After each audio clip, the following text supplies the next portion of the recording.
আজকে বাজারে গিয়ে এঁচড় বিক্রি হতে দেখে এঁচড় চিংড়ির ছবিটা মনে ভেসে উঠল। ব্যাস আর কি, কিনে নিয়ে এলাম একদম রসিয়ে কষিয়ে রাঁধবো বলে। সাথে চিংড়ি মহারানীকেও পেলাম। ব্যাস যোগ্য সঙ্গত, দুটোই মিলে আজ একদম খাওয়া জমে যাবে। চলুন আজ এই রেসিপিটাই আপনাদের সাথেও শেয়ার করি। বন্ধুরা, মেঘার সাথে বাঙালিয়ানার আরও একটি নতুন পর্বে আপনাদের সবাইকে স্বাগত। আশা করি আপনারা সবাই খুব ভালো আছেন এবং সুস্থ আছেন। আমরাও সকলে খুব ভালো। এঁচড় রান্না করার জন্য সবার আগে এঁচড়টাকে সেদ্ধ করে নিতে হবে। তো একটা প্রেসার কুকারে আমি পর্যাপ্ত পরিমাণে জল দিয়েছি। জল এতটা দিয়েছি যাতে এঁচড়গুলো ডুবে থাকে। তো জলের মধ্যে দিয়ে দিলাম 1 টিস্পুন মতো নুন আর 1/2 টিস্পুন মতো হলুদ গুঁড়ো, আর এর সাথে সামান্য একটু সর্ষের তেল দিয়ে দিচ্ছি। তেলটা যদি দেওয়া হয় তাহলে এঁচড় সেদ্ধ করার পর যে প্রেসার কুকারের গায়ে একটু ওই কষ বা আঠা টাইপের লেগে থাকে, সেই প্রবলেমটা কিন্তু আর হবে না তেল দেওয়ার জন্য। আর প্রেসার কুকারটা কালোও হবে না সেদ্ধ করার পরে। এটা একটা ছোট্ট টিপ। মোচা সেদ্ধ করার সময়ও একই টিপ আপনারা ফলো করতে পারেন। যাই হোক, জলের মধ্যে নুন হলুদ তেলটা মিশিয়ে দেওয়ার পর এবার ধুয়ে রাখা এঁচড়ের টুকরোগুলো দিয়ে দিচ্ছি। এঁচড়টা আমি বাড়িতেই কেটে নিয়েছি। আর কাটার পরে এখানে 750 গ্রাম এঁচড় রয়েছে। যদিও এই এঁচড়ের মধ্যে দানাগুলো একদমই ছোট ছোট ছিল, তাও আমি দানাগুলোকে বের করে দানার ওপরে যে একটা হলুদ এবং একটা সাদা আস্তরণ থাকে সেগুলোকে বাদ দিয়ে দিয়েছি। ওগুলো থাকলে অনেক সময় পেটে সমস্যা হতে পারে, সেই কারণেই। হাই ফ্লেমে রেখে একটা হুইসেল আসা পর্যন্ত এঁচড়টাকে আমি সেদ্ধ করে নিয়েছি। এবার গ্যাস থেকে সঙ্গে সঙ্গেই কিন্তু প্রেসার কুকারটা নামিয়ে নেব এবং বাকি রান্নাটা করার জন্য একটা কড়াই বসিয়ে দেব। কড়াইটা খুব ভালো মতো গরম হয়ে যাওয়ার পর এর মধ্যে বেশ খানিকটা পরিমাণে সর্ষের তেল দিয়ে দিলাম। তেলটা ভালো মতো গরম করে নিয়ে এই তেলে প্রথমে আলু ভেজে নেব। 750 গ্রাম এঁচড়ের সাথে আমি 2টো মাঝারি সাইজের আলু ব্যবহার করেছি। আলুটা ভাজার সময় অল্প একটু নুন এবং হলুদ গুঁড়ো দিয়ে দিচ্ছি। তো আলুটা যতক্ষণে ভাজা হচ্ছে ততক্ষণে আমি ওদিকে কিছু মশলা রেডি করে নেব। প্রথমেই কিছু গোটা গরম মশলা নিয়ে সেগুলোকে হামানদিস্তাতে একটু থেতো করে নিয়েছি ফোড়ন দেওয়ার জন্য। এবার একটা বাটির মধ্যে নিয়ে নিচ্ছি 2টো শুকনো লঙ্কা। শুকনো লঙ্কাগুলোকে 2 টুকরো করে ছিঁড়ে দিয়েছি। 1 চামচ নিয়েছি গোটা জিরে আর 2 চামচ নিচ্ছি গোটা ধনে। এর সাথে 3টে কাশ্মীরি শুকনো লঙ্কা নিয়েছি। আমরা যে কাশ্মীরি লঙ্কার গুঁড়ো ব্যবহার করি, এই লঙ্কারই গুঁড়ো সেটা। তো আপনারা চাইলে এই লঙ্কা যদি বাড়িতে না থাকে তাহলে কাশ্মীরি লঙ্কার গুঁড়ো ব্যবহার করতে পারেন। এটাতে ঝাল খুব বেশি হয় না, এটা ফ্লেভার এবং কালারের জন্য। এবার এর মধ্যে আমি বেশ খানিকটা পরিমাণে ফুটন্ত গরম জল দিয়ে দিলাম। গরম জলের মধ্যে মশলাগুলোকে 10 মিনিট মতো ভিজিয়ে রাখবো। তারপর জলটা ফেলে দিয়ে মশলাগুলোর মধ্যে 3 থেকে 4 টেবিল চামচ মতো টক দই দিয়ে এগুলোর একটা মিহি পেস্ট তৈরি করে নেব। আপনারা চাইলে এই গোটা মশলাগুলোর পরিবর্তে গুঁড়ো মশলাও ব্যবহার করতে পারেন। আচ্ছা, এরপর আরও একটা মশলার পেস্ট তৈরি করব। তার জন্য মিক্সার জার নিয়েছি এবং তার মধ্যে দিয়ে দিলাম একটা মাঝারি সাইজের পেঁয়াজ।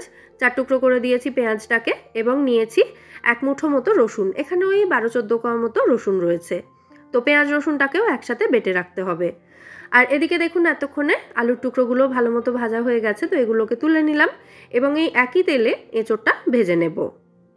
এঁচড়টা সেদ্ধ করার পর প্রেসার কুকার থেকে স্টিমটা আপনা আপনি বেরিয়ে গেলে আমি কিন্তু এঁচড়টার জল ঝরিয়ে রেখেছিলাম, মানে ওই গরম জলে বেশিক্ষণ ডুবিয়ে রাখিনি। দেখুন এঁচড়টাও ভালো মতো ভাজা হয়ে গেছে। তো এবার এটাকেও আমি কড়াই থেকে একটা অন্য পাত্রে তুলে রাখছি। এঁচড় ভাজার সময় তেলটা টেনে নিয়েছে পুরোটাই। তো তারপর চিংড়ি মাছগুলো ভাজবো, তার জন্য আমি অল্প একটু তেল দিয়েছি কড়াইতে এবং এতে আগে থেকে নুন হলুদ মাখিয়ে রাখা চিংড়ি মাছগুলো দিয়ে দিয়েছি।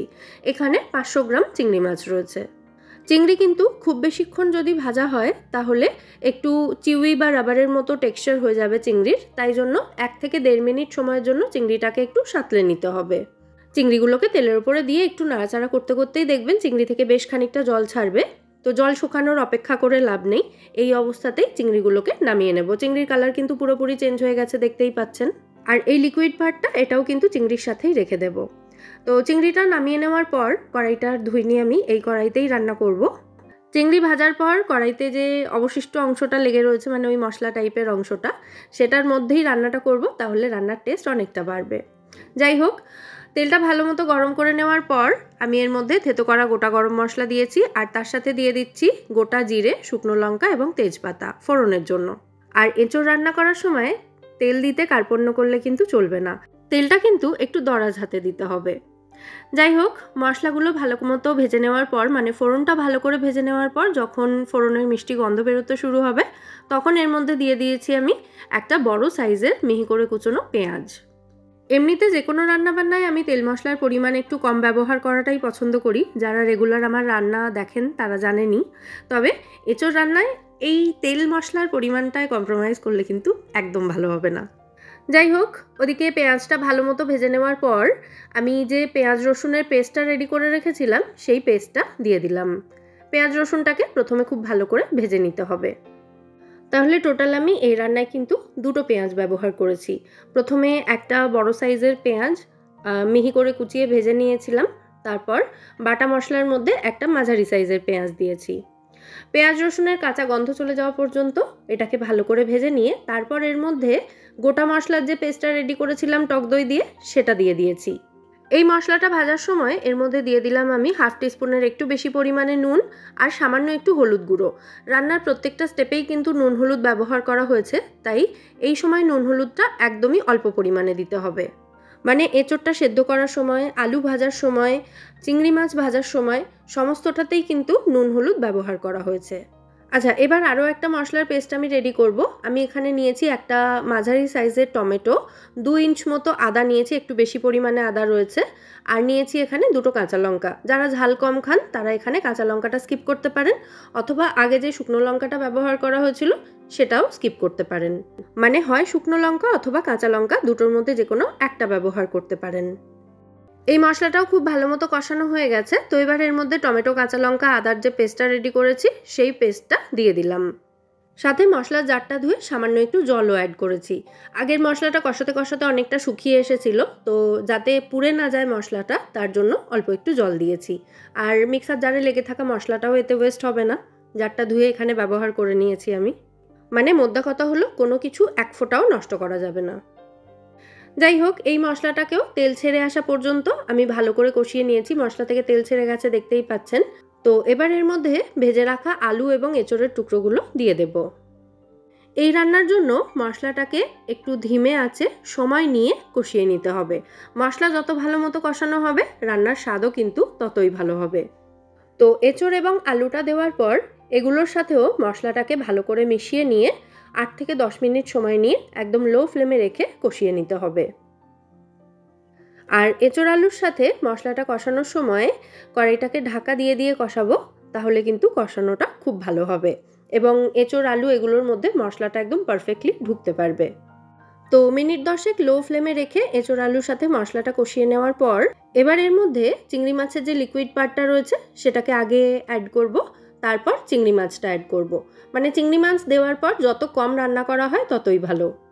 মানে জল দেওয়ার পর যদি কিছুক্ষণ রান্না করা হয় তাহলে খুব একটা অসুবিধা হয় না, কিন্তু ভাজা বা কষানো এই প্রসেসগুলোতে চিংড়ি মাছ খুব বেশিক্ষণ রাখা হলে চিংড়ি মাছ একটু শক্ত হয়ে যাওয়ার টেন্ডেন্সি থাকে। তো চিংড়ি মাছের লিকুইড পার্টটা দিয়ে আরও কিছুক্ষণ ঢাকা দিয়ে আমি রেখেছিলাম এটাকে। এবার এর মধ্যে চিংড়ি মাছগুলো অ্যাড করে দেব। আপনাদের হয়তো মনে হচ্ছে শুধু শুধু প্রসেসটাকে আমি লেন্দি করছি, তবে আমার কথার উপর ভরসা করে হলেও একবার এই প্রসেসটা ফলো করে আপনারাও এঁচোড় চিংড়ি তৈরি করে দেখুন, তাহলেই বুঝতে পারবেন কতটা টেস্টি হয় এটা। চিংড়িটা দেওয়ার পর আবারও ভালো করে নাড়াচাড়া করে মিশিয়ে দিয়েছি। এবার দিয়ে দেবো এর মধ্যে গ্রেভির জন্য পরিমাণ মতো গরম জল। প্রথমেই চিংড়ির প্লেটটা ধুয়ে দিয়ে দিয়েছি, তারপর এর মধ্যে গ্রেভির জন্য যতটা প্রয়োজন সেই অনুযায়ী জল দিয়ে দিলাম। ভাতের সাথে খাওয়ার জন্য বানাচ্ছি এটা, সেই জন্য জলটা একটু বেশি রেখেছি। যদিও জলটা অনেকটাই টেনে যাবে, এতটা গ্রেভি কিন্তু থাকবে না। তো এবার কড়াইটাকে ঢাকা দিয়ে মিডিয়াম ফ্লেমে রেখে এটাকে আমি মিনিট 5 রান্না করে নিয়েছি। কি কালার এসছে দেখুন, দেখেই মনে হচ্ছে না জাস্ট একটু ধোঁয়া ওঠা গরম ভাত চাই এর সাথে। এদিকে দেখুন এঁচোড় আলু সবটাই কিন্তু একদম পারফেক্টলি সেদ্ধ হয়ে গেছে। আমি চেক করে নিলাম আর নুনটাও টেস্ট করে দেখেছিলাম, আমার মনে হয়েছিল নুনটা একটু কম রয়েছে, তাই নুনটা আরেকটু দিয়ে দিলাম। আর তার সাথে হাফ টিস্পুন মতো গরম মশলা গুঁড়ো আর স্বাদ অনুযায়ী সামান্য একটু মিষ্টি দিয়ে দিলাম। ব্যাস, খুব ভালো করে এবার জাস্ট মিশিয়ে নিলেই রেডি। নামানোর আগে সামান্য একটু হোমমেড ঘি অ্যাড করে দিচ্ছি। এটা কিন্তু একেবারেই অপশনাল, এটা না দিলেও খেতে খুবই ভালো হয়। আমাদের এঁচোড় চিংড়ি এখানে একেবারে রেডি। এবার কড়াইটাকে ঢাকা দিয়ে গ্যাসের ফ্লেমটা অফ করে এটাকে 10-15 মিনিট এভাবেই রেখে দেবো স্ট্যান্ডিং টাইমে, তারপর সার্ভ করব। কিছুক্ষণ স্ট্যান্ডিং টাইমে রাখার পর এবার আমাদের এঁচোড় চিংড়ির রূপ দেখুন, রূপ দেখেই মুগ্ধ হয়ে যাবেন। একটু ন্যাচারাল লাইটেও দেখিয়ে দিচ্ছি, দেখুন কতটা সুন্দর হয়েছে দেখতে এটা। তো এবার এটাকে আমি সার্ভ করে দেব। আবারও বলছি, রিকোয়েস্ট রইল এই পদ্ধতিতে একবার এঁচোড় চিংড়ি রান্না করে দেখুন, অনুষ্ঠান বাড়ির এঁচোড় চিংড়িও হার মেনে যাবে। আশা করছি রেসিপিটা আপনাদের ভালোই লেগেছে। যদি আজকের এই এঁচোড় চিংড়ির রেসিপিটা ভালো লেগে থাকে, ভিডিওটাকে বরাবরের মতো একটা লাইক এবং শেয়ার করে দেওয়ার অনুরোধ রইল।